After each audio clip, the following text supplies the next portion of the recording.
Spokesman Paul Holmes. Thank you very much, Ms Vey, and it's a pleasure to serve under your chairmanship today.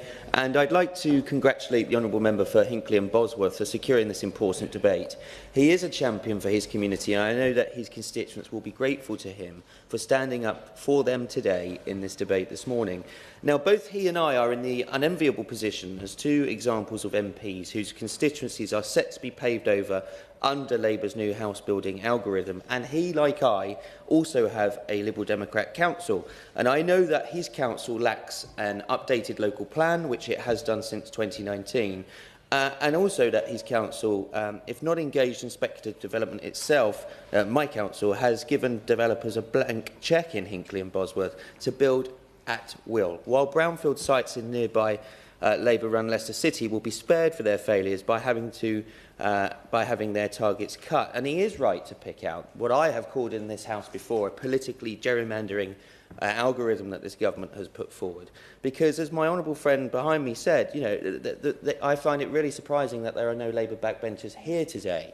And I do think, because we've seen in rural areas where housing targets are massively increased, but in urban centres where the infrastructure already exists, housing numbers and requirements are going down. I think that that shows that colleagues in his party, as my honourable friend said, who are representing rural constituencies, are staying quiet because of the housing boom that they are going to have to explain to their constituents, while Labour MPs in urban centres are celebrating or, quite frankly, embarrassed by the reduction that this government is allowing their councils to get away with. And I also know that some of the problems that the honourable gentleman for Hinckley and Bosworth has with his Lib Dem council, like him, I'm sure like me, I'm sure that he will recognise that in many Liberal Democrat focus leaflets outgoing through his doorstep, you will see an excuse as to why development is going forward in his constituency. But it's not the fault of the Lib Dem council who make the decisions in the first place to grant planning permission. It's either the Tory county or the national government at the time that is forcing them to make this huge sacrifice as to why they are building right across his constituency and mine. And I do have to say that the Lib Dem spokesman was a living embodiment of that example today by saying it's not the national housing targets that are forcing our councils to build. It's not, you know, those things that are making us build. And then excusing his own councils for not putting forward local plans that would stop that speculative development in the first place. So he, like me, will know that Liberal Democrat councils are in themselves speculative on the reasons why they're failing their residents in planning going forward across this country. I thought that might come, so I'll give way. I think the targets are centrally driven, set by the standard method. In many areas, they are extremely difficult to fulfil, and that is why we get the pressure on Greenbelt or whatever area, a protected conservation area. That is the fundamental cause of it. You can see across the country there are many councils of many different persuasions, and they're all facing the same problem. And it can break councils because they're forced to allocate housing in areas that they really don't want to. So the fundamental issue is the standard method, and we will never solve the whole issue of building on brownfield, building on greenfield, until we do a proper replacement for the standard method. The honourable gentleman for giving way to that point, but what I would say again is that the Liberal Democrats need to be clear on what they're promising to the country out there, because he, again, in his intervention to me, has said that targets are the problem, and they are making councils have difficulty in making sure that they can meet those targets. But on the other hand, in the main chamber in this House, they are calling for more national targets in housing. And what I would say to him is, with all due respect, is that if a Liberal council in Hinckley and Bosworth is not delivering on a local plan, that is his administration's responsibility. That would protect that constituency from the very targets that the Liberal Democrats here are bemoaning and saying is the problem. So I think that's where the Liberal Democrats need to be very clear on where they stand on national targets versus actually delivering locally for the people that they claim to represent. I will briefly, but I must make some progress. I thank the honourable member for giving way, and given his concerns over his Liberal Democrat-run council, I'm sure he'd welcome the opportunity to join me in applauding Liberal Democrat-run Dorset Council, who are currently opening up their local plan to public consultation, and for communities to get involved in that plan and help shape it and deliver the homes that we need. I'm happy to Congratulate any council controlled by any party if they have a local plan process going through. I would therefore say that he should have a word with his spokesman, who has just said that local plans can't be delivered because of housing targets, and that puts pressure on local councils. There's an example of a Lib Dem council that's taken its responsibility seriously. I suggest the Lib Dem spokesman have a meeting with the leader of the West Dorset Council very briefly, and then I really must make some progress. I'm letting the Labour Party... I thank you for giving way. That is a gross generalisation. There are local factors everywhere. You just can't make generalisations like that. It's really...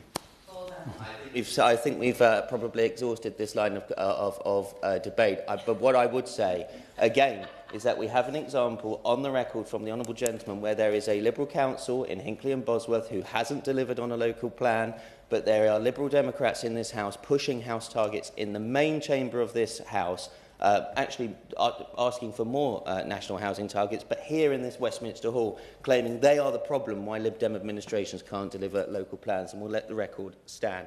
Both he, the Honourable Gentleman, my honourable friend, and I were proud to serve under the previous Conservative government, which built on the achievements of the coalition which introduced the Localism Act 2011. And in that landmark legislation, we took bold and progressive steps to empower local communities. We made it a statutory requirement for local authorities to support and advise communities on neighbourhood planning. This wasn't just a policy, it was a principle that local people should have a direct say in shaping the future of their towns, villages and neighbourhoods.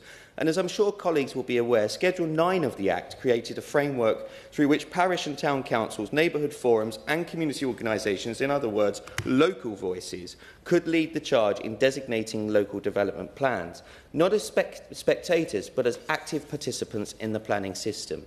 And district and county councils may hold formal planning powers, and that is right that we as Conservatives believe that power should be delegated to the local level. But if we are to build places that people are proud to live in, we must also make sure that the views of residents are heard, respected and acted upon.